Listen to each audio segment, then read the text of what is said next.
জানালাম একটু মূল্য করতে চাচ্ছি না, কিন্তু মা সেইভাবে বাবাকে সেই সঙ্গটা দিয়ে গেছেন বলে হয়তো বাবা এই কাজগুলো করতে পারতেন। বাবার যথাযথ মার অবদানটা আসলে আমরা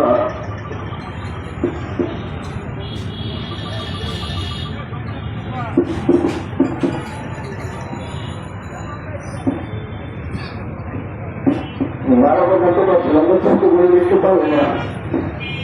মানগুলো অনেক অবদান আমরা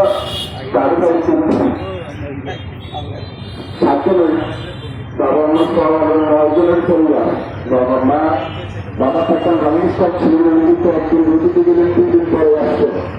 তো মাই আমাদেরকে তোমার করবো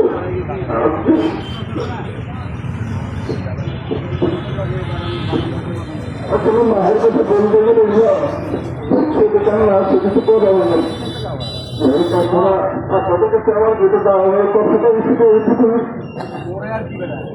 আমরা এখানে বসবাস করার ক্ষেত্রে আপনাদের অনেকের সাথে আমার মায়ের সাথে যোগাযোগ ছিল বা আপনাদের পরিবারের সাথে আমার মায়ের যোগাযোগ ছিল।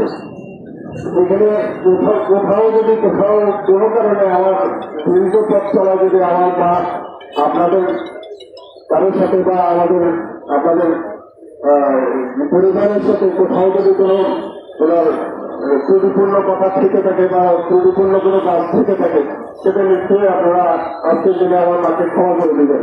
আমি ওনার সন্তান হিসেবে বড় সন্তান হিসেবে আপনাদের কাছ থেকে আমরা ভাইরা সবাই ওনার সন্তানরা আপনাদের কাছে ক্ষমা চাচ্ছি। আপনারা কি আমার মাকে ক্ষমা করে দিবেন?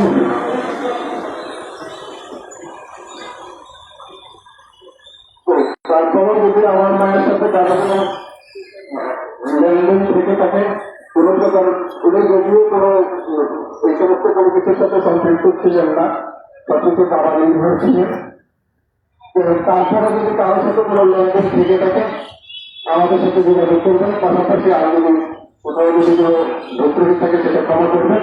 এইটুকুই আমার বলার ছিল।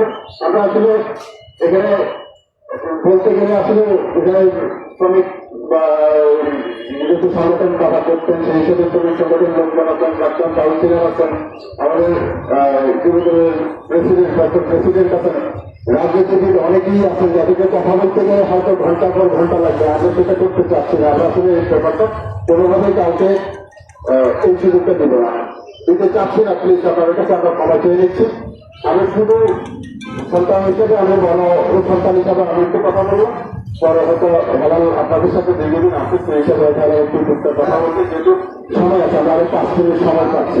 আমরা 11টায় টাইম দিয়েছি, তো 11টার আগে জানাজা করলে অনেকেই আবার মিস করতে পারেন। এই কারণে আমরা একটু অপেক্ষা করতে 5 মিনিট অপেক্ষা করে আমরা জানাজাতে যাবো, ঠিক আছে?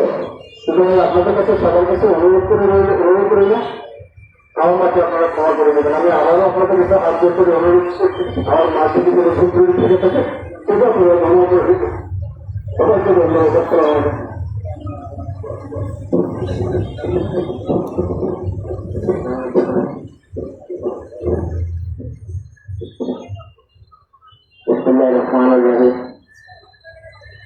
এলাকাবাসী, আমার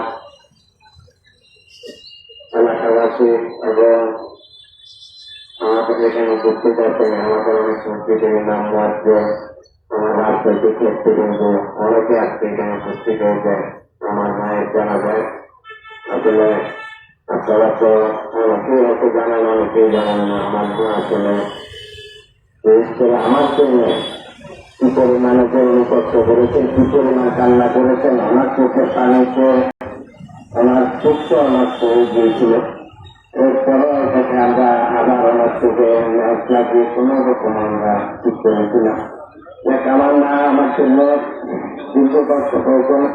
আপনারা আমাদের আজকে এখানে উপস্থিত আছেন চট্টগ্রাম মহানগর যুবদলের সাবেক সদস্য সভাপতি আমাদের মাঝে উপস্থিত আছেন, রেল শ্রমিক দলের সাংগঠনিক সম্পাদক, কেন্দ্রীয় সাংগঠনিক সম্পাদক আমার মঞ্জু ভাই, সাধারণ সম্পাদক আমার মঞ্জু ভাই, আমাদের মাঝে আরো উপস্থিত আছেন আমাদের সাবেক 13 নং ওয়ার্ড কাউন্সিলর মাহফুজ ভাই, আমাদের মাঝে আরো উপস্থিত আছেন আমাদের আলামিনের প্রতিষ্ঠাতা ডাক্তার শাহাদাত ভাই, সহ আমার এলাকার অসংখ্য গণ্যমান্য ব্যক্তিগণ উপস্থিত হয়েছেন। আসলে আমি সময় স্বল্পতার কারণে আমি আপনাদের মাঝে কিছুই বলবো আসলে শুধু আপনার রাজ্যতে আমার মায়ের যেহেতু এই এলাকায় আমরা আজকে 30 থেকে 40 বছর, যদি আমার মা যদি কখনো কারোর সাথে কখনো আপনার আমাদের অবসরে কিছু বলে থাকে আমার মাকে আপনারা ক্ষমা করে দেবেন। যদি কেউ কোনো লেনদেন হয়ে থাকেন আমার মাকে আপনারা আমাদেরকে বলবেন, আমরা তার ভাই আছি, ইনশাআল্লাহ আমরা আপনাদের জানা পাওনা শোধ করে দিব। আর আমার মায়ের জন্য আপনারা সকলে একটু দোয়া করবেন, আল্লাহ যেন ওনাকে জান্নাত পাইতে করেন, ওনার সকল কবিরত গুণা মাফ করে আল্লাহ যেন ওনাকে দায়িত্ব নসিব করেন। এখন জানানো শুরু হতো আমাদের সম্মানিত প্রতিমান জনাব মুসলিম হোসেন।